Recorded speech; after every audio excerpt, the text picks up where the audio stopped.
નમસ્કાર મિત્રો, આપણા ધારાસભ્ય શ્રી ચેતરભાઈ વસાવા અચાનક હાઈકોર્ટમાં પહોંચ્યા અને મિત્રો એવું તો શું થયું છે કે ચેતરભાઈ વસાવા હવે હાઈકોર્ટમાં ચેતરભાઈ વસાવાને જવું પડશે. આટલા દિવસ ચેતરભાઈ વસાવાનો હાઈકોર્ટમાં કેસ ચાલતો હતો અને હવે આટલા દિવસ તો કોર્ટમાં જ ખાલી કેસ ચાલતો હતો, હવે હાઈકોર્ટમાં જવાનું છે.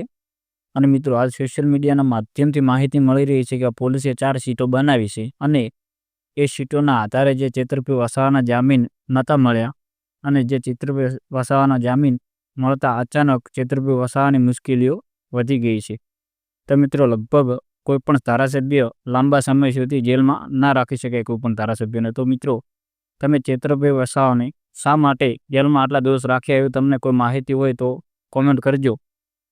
અને મિત્રો શા કારણે ચેતરભાઈ વસાવાને અચાનક જેલમાં જવું પડ્યું કે હાઈકોર્ટમાં જવું પડે. તો મિત્રો બધી જે માહિતી હું તમને આપવાનો છું એના પહેલાં જો તમે આપણી ચેનલમાં નવા આવ્યા હો તો ચેનલને સબસ્ક્રાઈબ કરી દેજો અને વિડીયોને લાઇક કરી દેજો.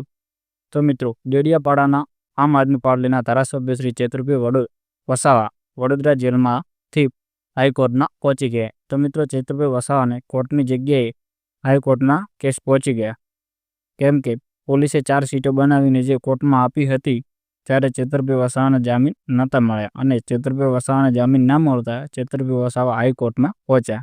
તો મિત્રો આ જ કારણ હતું તેને.